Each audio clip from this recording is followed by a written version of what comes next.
Kami punya Tuhan yang besar, yang sanggup menggenapi janji-janjinya. Terima kasih Bapa, Kau sungguh amat sangat baik. Kau selalu sertai perjalanan hidup kami. Saat ini kami juga mau mendengarkan sebagian dari kebenaran firman-Mu. Kami percaya kuasa firman-Mu sampai saat ini masih tetap berkuasa. Saat firman-Mu dibagikan, yang sakit disembuhkan, yang berbeban berat bebannya diangkat, yang menemui jalan buntu diberikan jalan keluar, dan yang terbelenggu dibebaskan. Urapi hamba-Mu dan urapi kami semua yang hadir di sini dengan urapan dari Roh Kudus, sehingga firman ini bukan hanya logos, tapi menjadi rema bagi kami semua, sehingga kami semua menjadi pelaku-pelaku firman-Mu Tuhan. Terima kasih Bapa di surga, hanya di dalam nama Tuhan Yesus kami berdoa dan mengucap syukur. Haleluya. Yang percaya katakan amin. Silakan duduk semua. FGB man, be strong in the Lord. Terima kasih. Saya diundang Dr. Heri, juga Pak Hendra ya.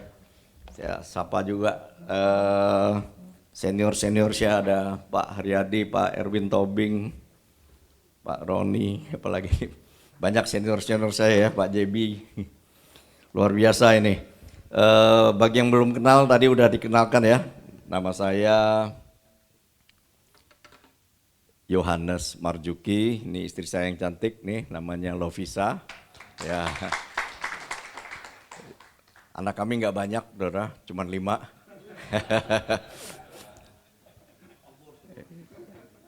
Yang udah menikah 3, ya tahun depan ada 1 lagi yang mau menikah.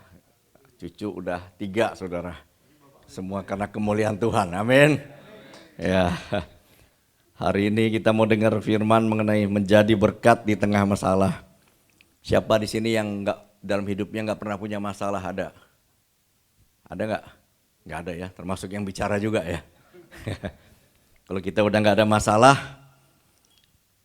berarti jantungnya udah datar semua ya. Selama kita masih hidup, pasti masih ada masalah. Tapi hari ini kita mau belajar dari seorang tokoh yang luar biasa yang namanya Daud, saudara. Bagaimana dia bisa di tengah masalah yang luar biasa, dia bisa menjadi berkat. Kita baca di 1 Samuel 22 ayat 1 sampai 5. 1 Samuel 22 ayat 1 sampai 5, saya bacakan ya. Lalu Daud pergi dari sana dan melarikan diri ke gua Adulam. Ketika saudara-saudaranya dan seluruh keluarganya mendengar hal itu, maka pergilah mereka ke sana mendapatkan dia. Berhimpunlah juga kepadanya setiap orang yang dalam kesukaran, setiap orang yang dikejar-kejar tukang piutang, setiap orang yang sakit hati, maka ia menjadi pemimpin mereka. Bersama-sama dengan dia ada kira-kira 400 orang. Dari sana Daud pergi ke Mispa di Moab dan berkata kepada raja negeri Moab, "Izinkanlah ayahku dan ibuku tinggal padamu, sampai aku tahu apa yang dilakukan Allah kepadaku." Lalu diantarnyakanlah mereka kepada raja negeri Moab, dan mereka tinggal bersama dia selama Daud ada di kubu gunung. Tetapi Gad nabi itu berkata kepada Daud, "Janganlah tinggal di kubu gunung itu, pergilah dan pulanglah ke tanah Yehuda." Lalu pergilah Daud dan masuk ke hutan Keret. Selanjutnya kita baca lagi di Mazmur 142 ayat 1 sampai 5. Mazmur 142 ayat 1 sampai 5. Nyanyian pengajaran Daud ketika ia dalam gua, suatu doa, dengan nyaring aku bersur-sur kepada Tuhan. Dengan nyaring aku mohon kepada Tuhan. Aku mencurahkan keluhanku kepadanya. Kesesakanku kuberitahukan kehadapannya. Ketika semangatku lemah lesu di dalam diriku, Engkaulah yang mengetahui jalanku, di jalan yang harus kutempuh. Dengan sembunyi mereka memasang jerat terhadap aku. Pandanglah ke kanan dan lihatlah, tidak ada seorang pun yang menghiraukan aku. Tempat pelarian bagiku telah hilang, tidak ada seorang pun yang mencari aku. Aku berseru-seru kepadamu ya Tuhan, kataku, Engkaulah tempat perlindunganku, bagianku di negeri orang-orang hidup. Amin saudara. Kalau kita lihat di sini, ini semua berkaitan ya. Yang di Mazmur ini waktu dia di gua, dia dikejar-kejar oleh Daud, dikejar-kejar oleh Saul ya dengan pasukannya. Dia bersembunyi di gua Adulam ini ya. Jadi saudara kalau lihat ya, Daud nih orang yang sangat dikasihi Tuhan, ya. Dia diurapi jadi raja, ya, melalui Nabi Samuel. Tapi setelah dia diurapi, dia nggak langsung jadi raja, ya. Dia harus melewati banyak sekali persoalan, ya. Pertama, memang dia bisa mengalahkan Goliat, ya, raksasa yang tingginya lebih 3 meter.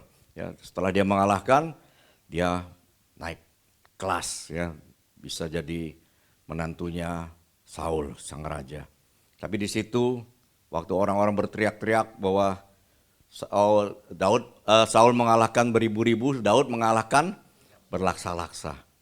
Akhirnya Saul ngiri dan dia marah, dia mau bunuh Daud, ya. Akhirnya dengan bantuan anaknya Saul sendiri, Yonatan, Daud bisa melarikan diri, ya. Sejak itu Daud jadi DPO, saudara, ya, daftar pencarian orang, ya, yang dicari-cari, dikejar-kejar oleh Saul, ya, karena Saul iri hati sama dia, ya. Nah, kalau saya lihat di sini luar biasa sekali, ya, dia, ya, dikejar-kejar, mau dibunuh oleh Saul, ya, sampai dia berlagak gila, ya, waktu itu di hadapan Raja Akis, ya, supaya nggak dibunuh oleh Raja Negeri Gad itu, saudara, ya. Nah, kita akan belajar di sini waktu dia di Gua Adulam ini, inilah proses pembentukan Daud berlangsung, saudara, ya. Yang pertama adalah ada 3 hal yang kita pelajari.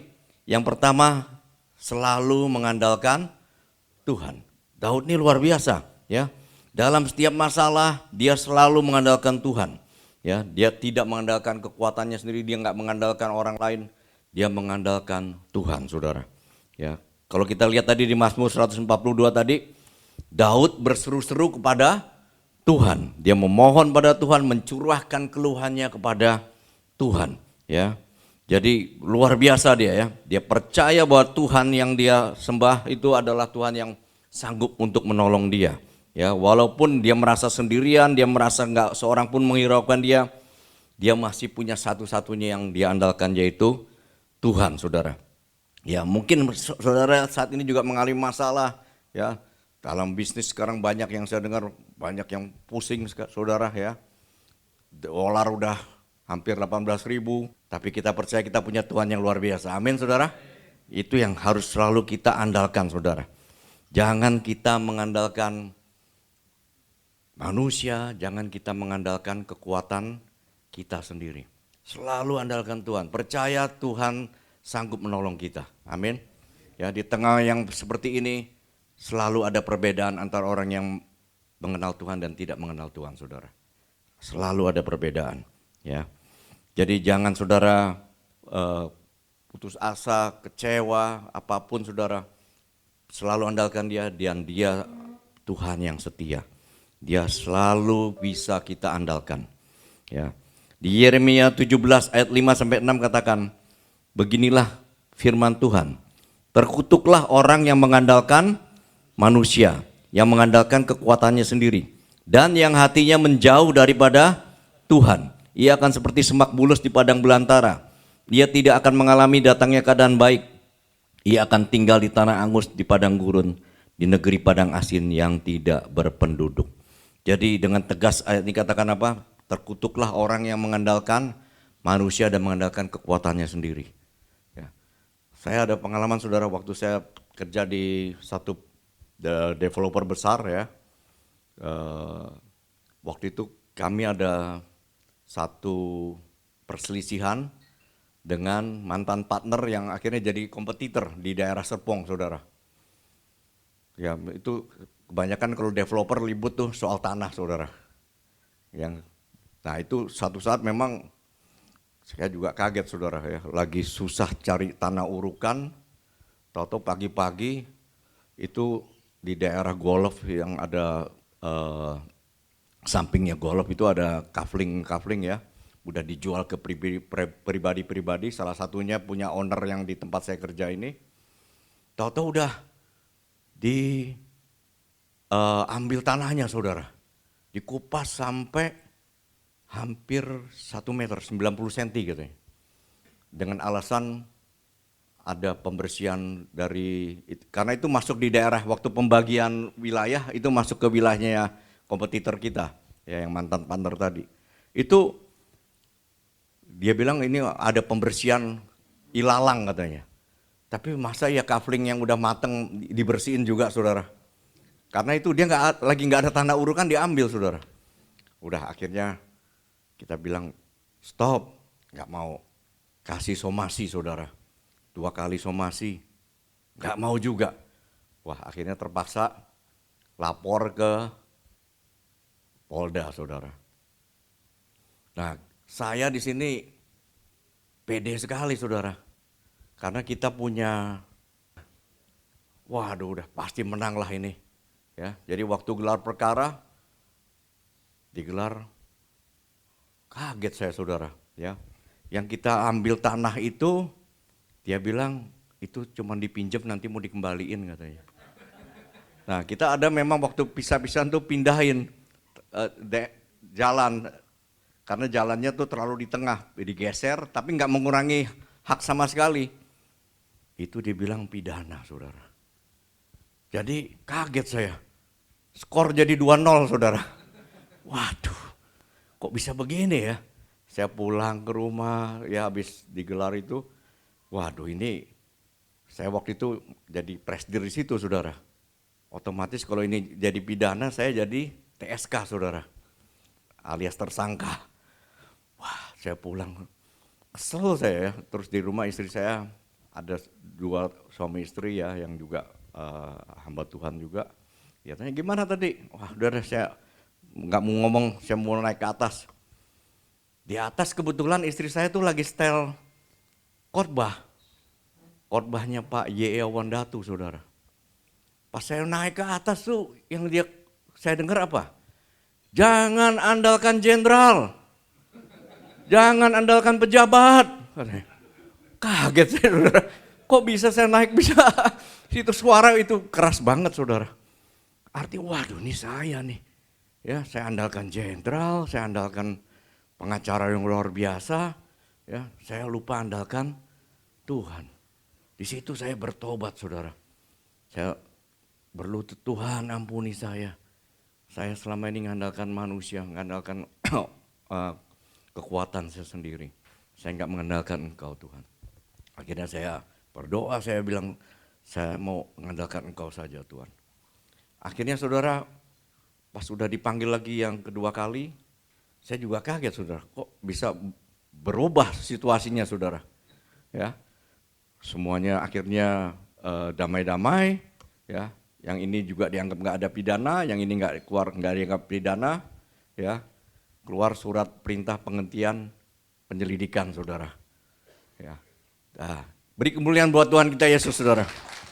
Jadi saya percaya saudara, kalau kita mengandalkan Tuhan, Tuhan bisa pakai siapa aja untuk menolong kita. Amin saudara. Jangan kita mengandalkan manusia, jangan kita mengandalkan kekuatan kita sendiri. Ya, selalu andalkan Tuhan. Amin saudara. Ya. Nah, itu di Yeremia 17 ayat 7 sampai 8 katakan, diberkatilah orang yang mengandalkan Tuhan, yang menaruh harapannya pada Tuhan.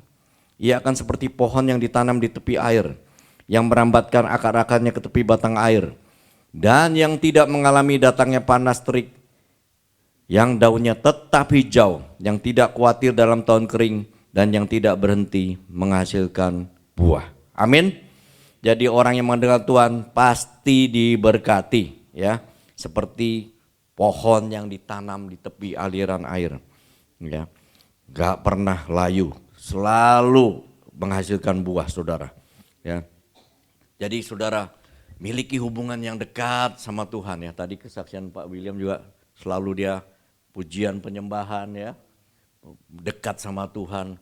Ya kita juga selalu gitu saudara ya. Kalau kita mau tetap mengandalkan Dia, lakukan tiap hari minimal 1 jam meluangkan waktu untuk pujian penyembahan, baca firman Tuhan, berdoa saudara ya. Jangan saudara pas mau makan doa, Tuhan terima kasih makanan, amin. Terus sudah mau tidur, Tuhan terima kasih saya mau tidur, amin. Ya itu kita gak punya hubungan yang dekat sama Tuhan. Welcome Pak Suyarna.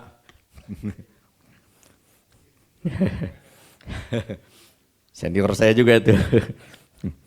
Ya. Saudara, jadi kita selalu meninggalkan Tuhan. Ya, kita ini seperti domba-dombanya Tuhan. Amin, saudara. Dan Tuhan adalah gembala kita. Nah, saya paling suka kalau saya lakukan pujian penyembahan lagu ini, saudara. Mungkin Pak Charlie bisa bantu sedikit lagu. Coba kita nyanyikan ya. Tuhan adalah gembalaku, takkan kekurangan aku. Dia membaringkan aku di padang yang berumput hijau. Ia membimbingku ke air yang tenang. Ia menyegarkan jiwaku. Ia menuntunku ke jalan yang benar. Oleh karena namanya, sekalipun aku berjalan dalam lembah kekelaman,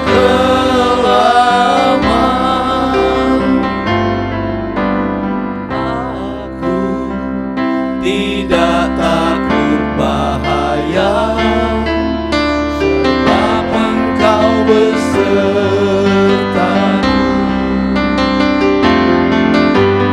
Padamu dan tongkatmu, itulah yang menghibur aku.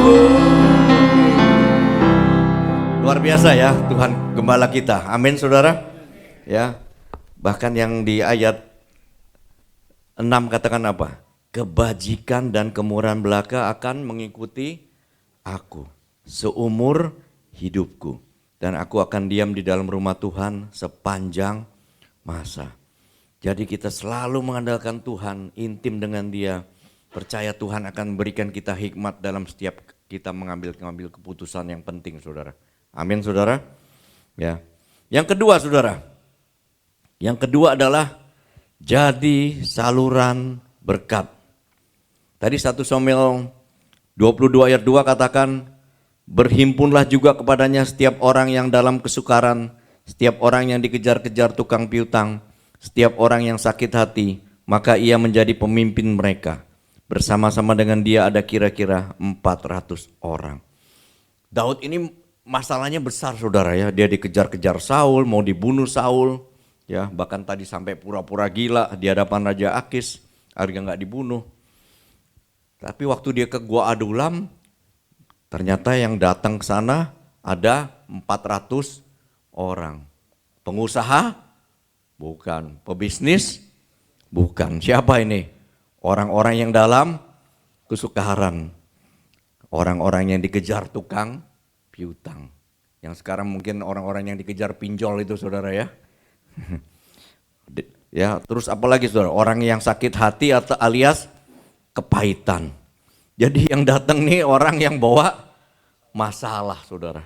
Tapi Daud tetap menampung mereka, saudara. Ya, luar biasa ya. Dia malah melatih mereka semua. Akhirnya kalau saudara tahu, orang-orang ini jadi orang-orang pilihan semua ya. Tentara-tentara yang terlatih, saudara. Jadi mungkin saat ini pun kita masih dalam banyak masalah, ada orang yang datang sama kita, ya banyak masalah juga, jangan kita cuek, saudara. Mungkin itu yang Tuhan utus, Tuhan suruh datang kepada kita, supaya kita jadi saluran berkat buat mereka. Amin, saudara.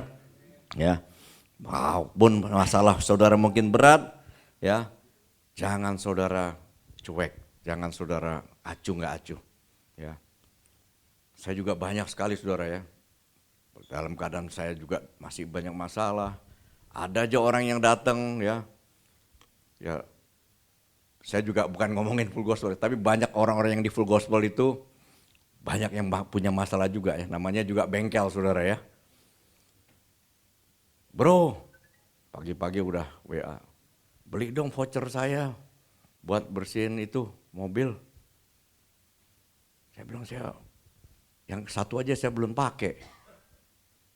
Iya nih, saya mesti gaji orang nih, beli aja ya, 800.000 lah saya kasih diskon katanya. Ya saya bukan sok uang ya saudara, cuman saya sebenarnya nggak perlu. Cuman saya begitu dengar dia mau gajian gak ada duit, ya udah saya beli dah. Pegang lagi voucher saudara, ya pakainya belum saudara. Seperti itu saudara. Terus ada lagi orang yang kadang-kadang lagi di luar, bro, aduh, saya kehabisan duit nih. Saya mau pulang gak ada duit, bisa nggak kirim dulu nanti seminggu saya balikin ya. Ya udah saya kirim berapa juta saudara. Dari seminggu nggak ada kabar, 2 minggu nggak ada kabar. Sekarang udah 4 tahun saudara. Saya lagi udah, ya udah. Kalau kita udah mau bantu orang, anggap itu jangan anggap ini, anggap kasih aja udah saudara. Ya, kalau saudara anggap utang, saudara sakit hati nanti saudara. Ya, jadi percaya saudara, kalau saudara bisa jadi saluran berkat walaupun saudara bukan lagi kelebihan. Ya, Tuhan sedang pakai saudara untuk mempromosikan saudara. Amin saudara. Belajar jadi saluran berkat. Galatia 6 ayat 2 katakan, bertolong-tolonganlah menanggung bebanmu. Demikianlah kamu memenuhi hukum Kristus. Ya, jadi terus kita belajar untuk mengasihi sesama kita. Walaupun kita mungkin lagi dalam keadaan masalah, mungkin kita beban kita juga berat saudara. Ya, tapi kalau ada orang disuruh Tuhan datang kepada kita, ya jangan kita tolak saudara. Walaupun kita masih berat ya. Saudara percaya dalam kekristenan yang namanya hukum tabur tuai? Amin. Siapa menabur akan menuai. Ya. Di Galatia 6 ayat 9 katakan, janganlah kita jemu-jemu berbuat baik. Karena apabila sudah datang waktunya, kita akan menuai jika kita tidak menjadi lemah. Ayat 10 katakan apa? Karena itu selama masih ada kesempatan bagi kita, marilah kita berbuat baik kepada semua orang. Tapi terutama kepada kawan-kawan kita seiman. Jadi kalau ada 2 orang yang minta bantu, yang satu seiman, yang satu enggak, prioritas yang seiman. Tapi kalau ada yang enggak seiman pun dia minta bantu, kita bisa bantu, kita bantu juga saudara. Ya. Jadi percaya saudara, hukum tabur tuai ini jalan saudara. Ya. Saya waktu dulu saya juga banyak bantu orang untuk cari pekerjaan saudara. Ya, ada orang datang kepada saya waktu saya di developer ya, bantu saya dong ini, anak saya mau kerja, ya udah saya bantu ya.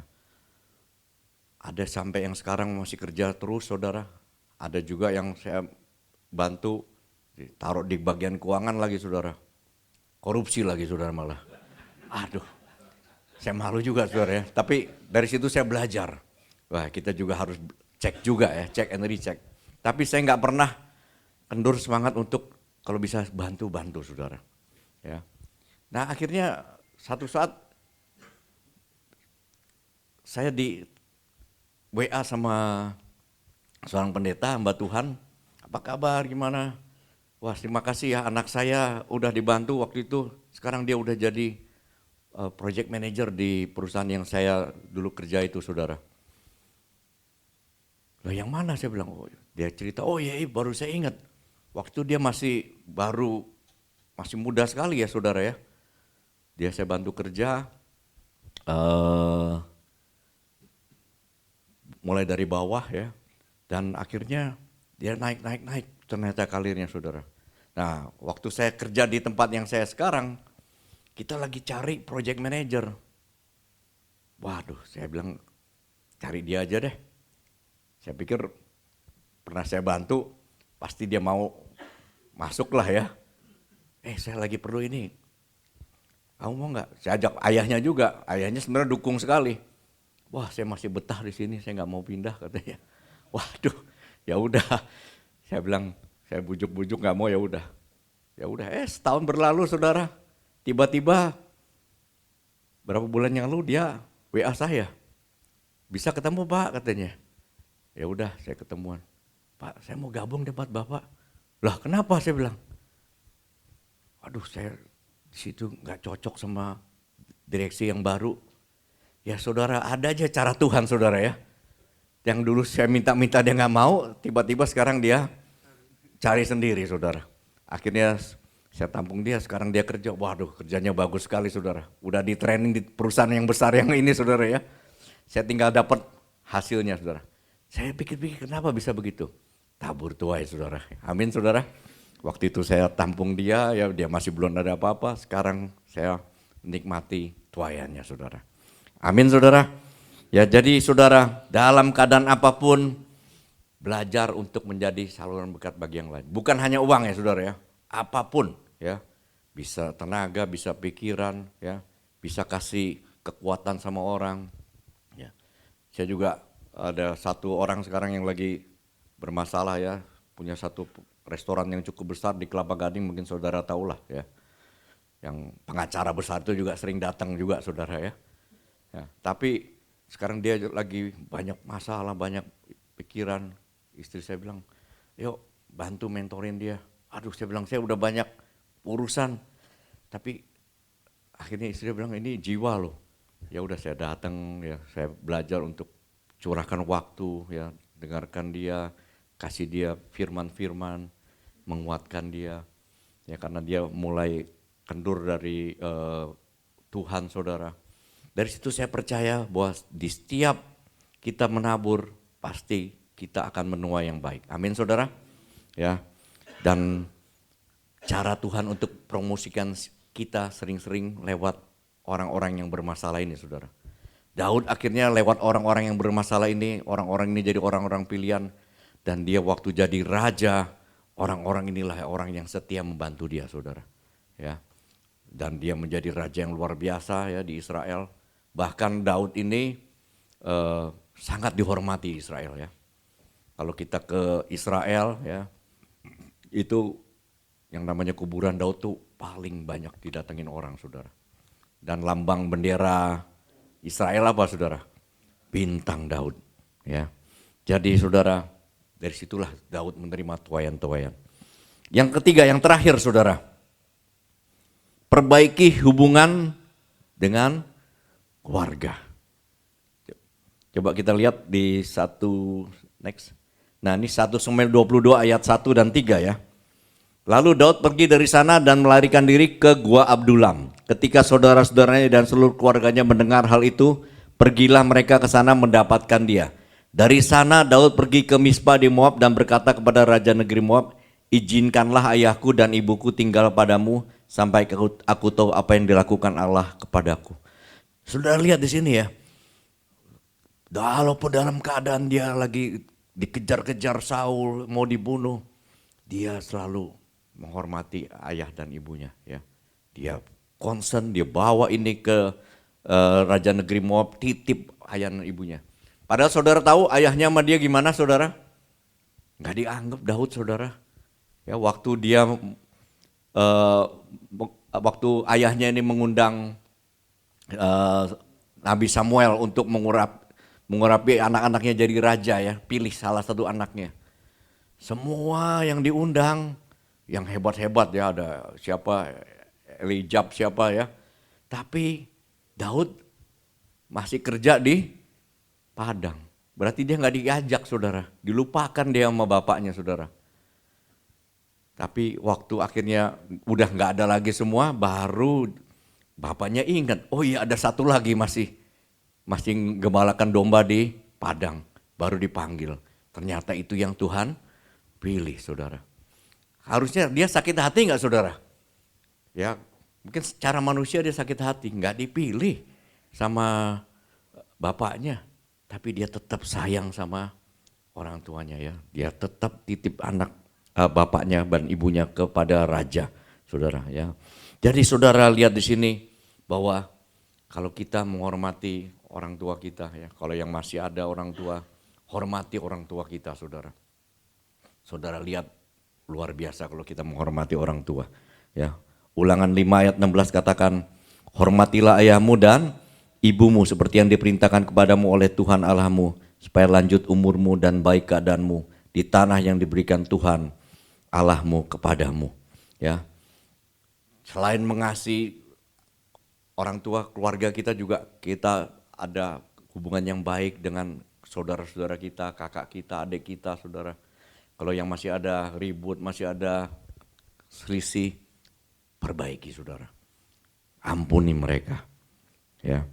Saya saudara, waktu umur 19 ditinggal, ayah saya meninggal saudara. Ya, jadi saya harus kerja sambil kuliah, ya, di mana saya harus menghidupi mama saya dan 2 adik saya. Kakak saya yang perempuan tinggal sama saudara saya. Dan dari situ saya tuh sangat mengasihi mama saya, ya.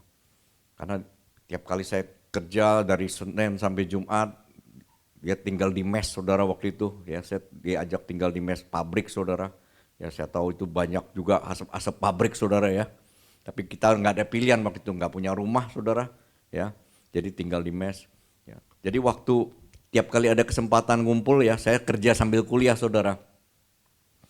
Saya bilang, aduh saya kesian mama saya di rumah terus. Saya ajak saudara, kumpul sama teman-teman mahasiswa yang lain bingung juga saudara. Ini kok si Yohanes bawa mamahnya nih, ya. Ternyata setelah itu teman-teman saya yang lain ikut-ikut bawa mamanya juga saudara. Jadi mulai saat itulah ya kalau kita ngumpul-ngumpul mahasiswa yang mama ngumpul saudara. Ya. Nah dia senang saudara dibawa ya. Dan semua urusan semua gaji saya semua saya kasih dulu ya. Saya tinggal ambil uang jajan saudara. Gak ada mungkin yang seperti itu ya. Saya yang kerja, saya yang apa tapi saya kasih semua, saya ambil uang jajan saudara. Hubungan saya begitu akrab, begitu baik sama orang tua saya. Ya.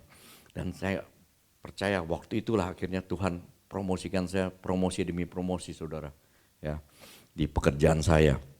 Ya, mulai saya kerja dari accountant, saya jadi akhirnya IT manager, ya terus naik terus sampai akhirnya saya jadi direktur di satu bank yang dia beli saudara. Itu semua karena saya menghargai dan saya menghormati orang tua saya. Ya, amin saudara. Juga sama saudara-saudara saudara. Juga kalau ada ribut ada apa selesaikan ya. Daud dengan kakaknya nggak anggap dia juga saudara ya. Kan waktu dia pergi aja nggak mau ngapain kamu ya.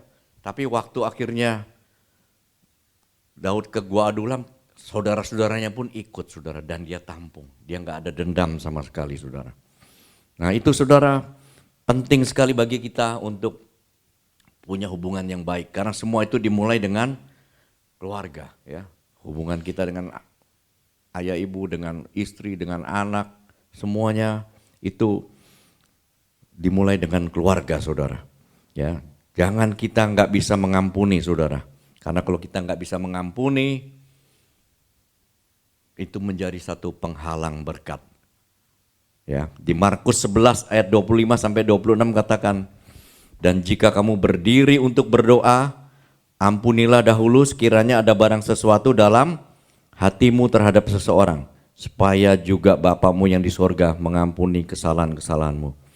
Tetapi jika kamu tidak mengampuni, maka Bapamu yang di sorga juga tidak akan mengampuni kesalahan-kesalahanmu. Jadi kalau kita masih ada masalah, ingat saudara, itu bisa jadi penghalang berkat. Ya. Saya pernah bawa firman di satu full gospel mengenai pengampunan saudara. Tahu-tahu ada orang datang sama saya, ya, dia bilang, Pak, saya sangat tersentuh. Saya punya masalah dengan kakak saya, udah puluhan tahun saya nggak ngomong katanya. Ya udah saya bilang beresin, kamu udah denger ini kan?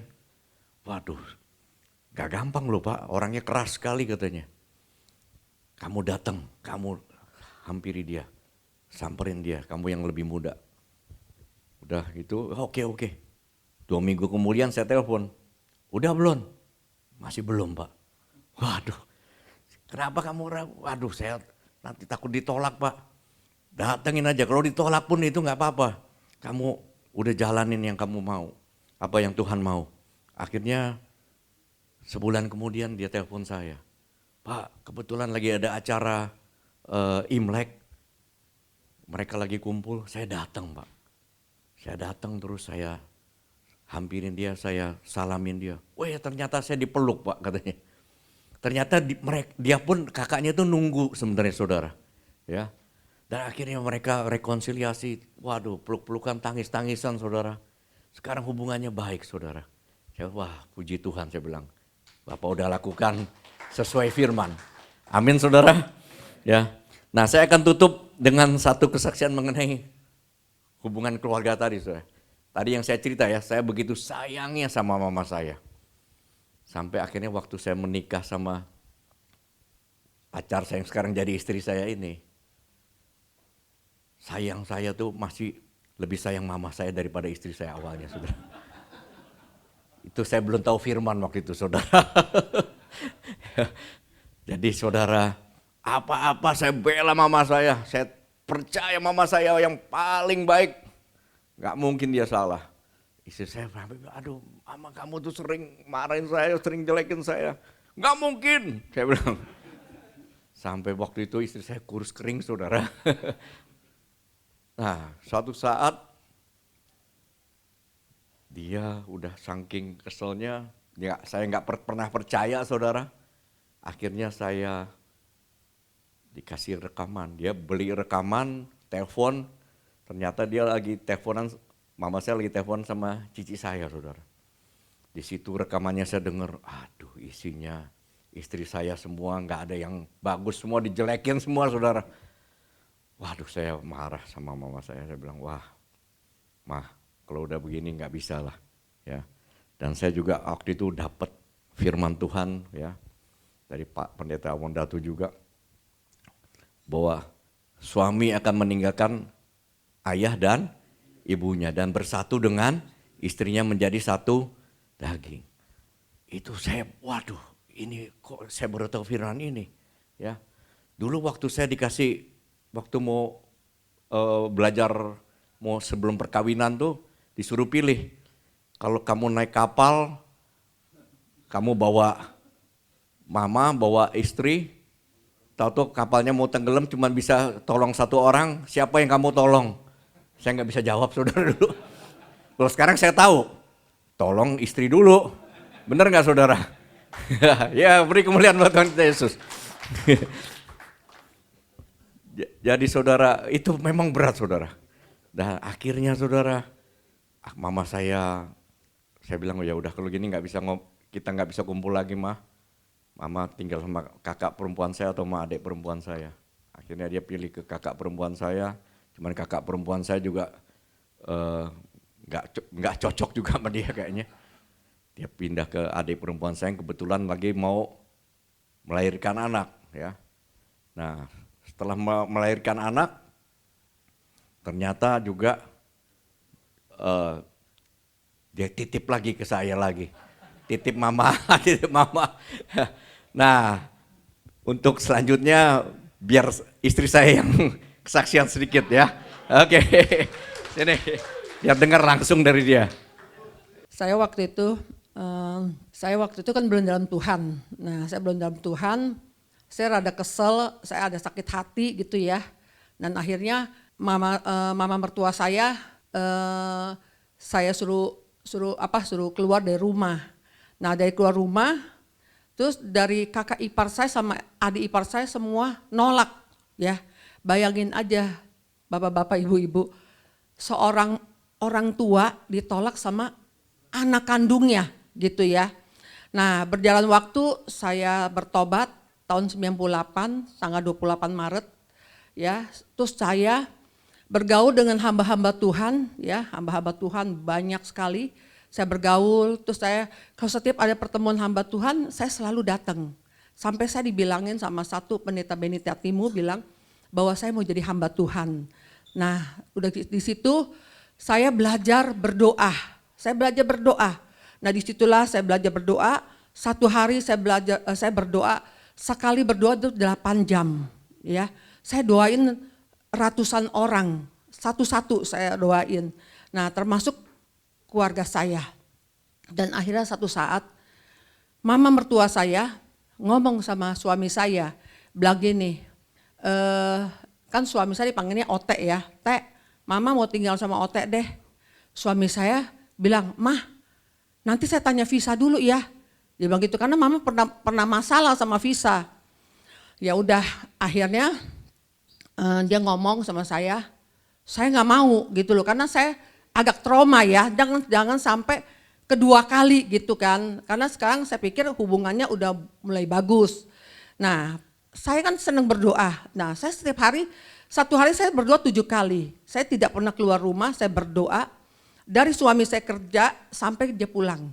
Dan saya waktu saya berdoa, Tuhan bicara dengan saya harus terima mama mertua saya lagi. Nah, saya pikir itu bukan suara Tuhan, ya, suara hantu nih saya pikir gitu ya. Saya berdoa lagi, 7 kali loh saya berdoa.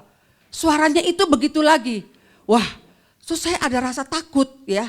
Itulah, saya ada rasa takut, kenapa? Setiap saya berdoa, saya bilang Tuhan, meteraikan saya akan selalu takut, tunduk, taat kepada Tuhan.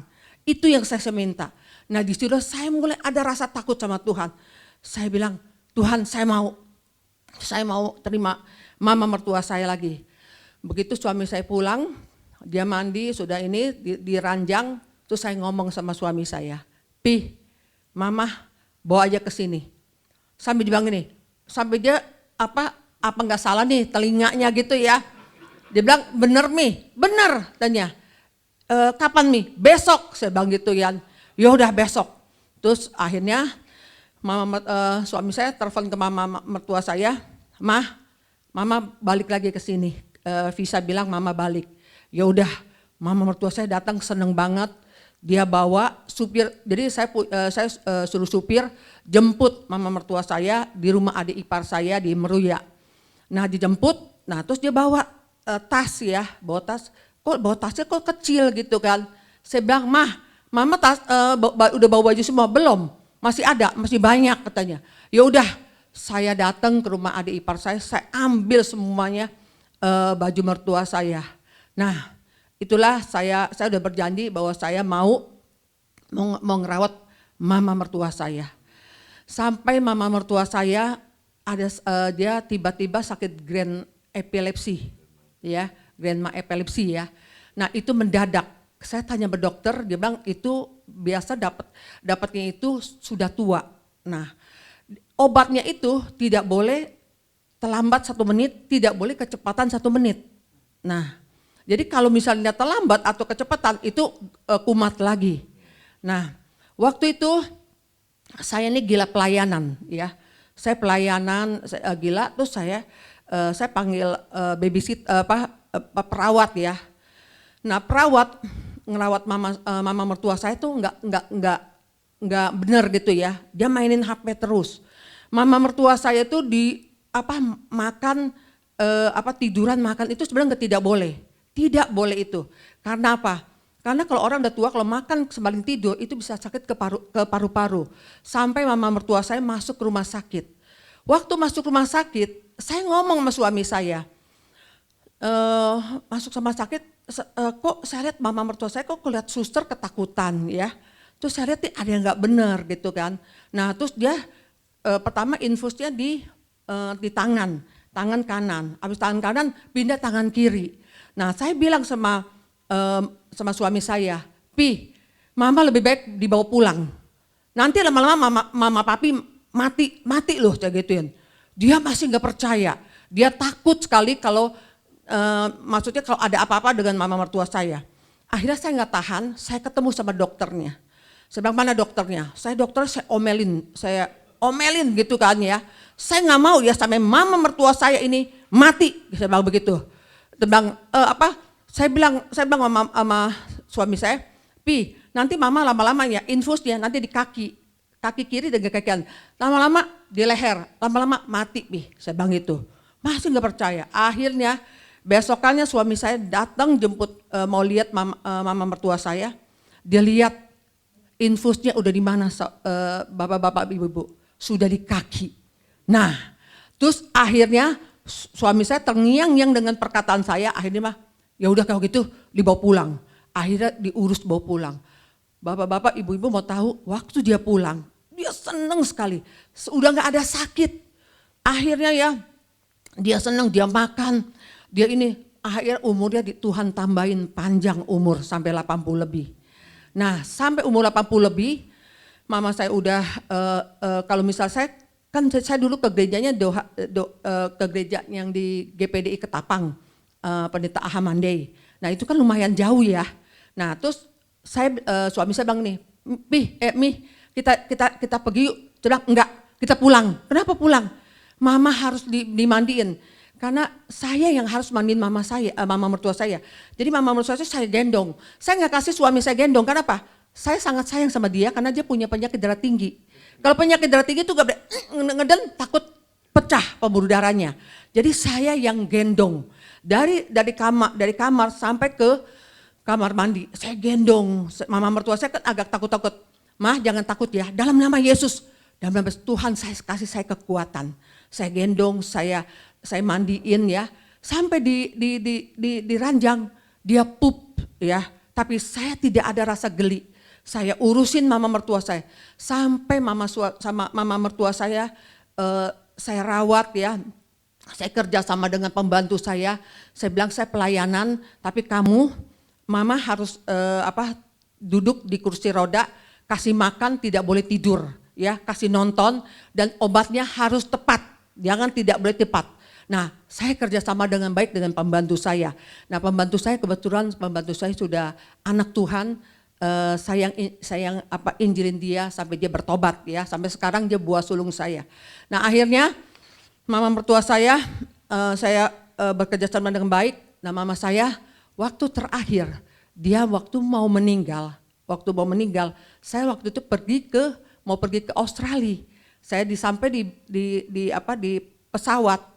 Habis di pesawat kita dapat bisnis kelas. Suami saya ini termasuk suami yang sangat diberkati oleh Tuhan. Kita pergi ke Australia 8 kali ya, Pi?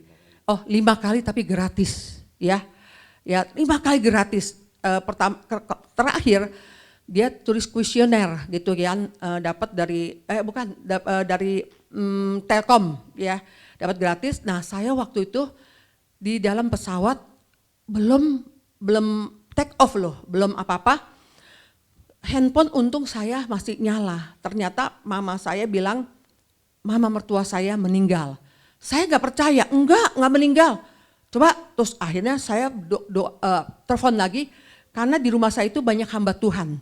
Ya, saya itu penggemar koreksi hamba-hamba Tuhan di rumah gitu ya.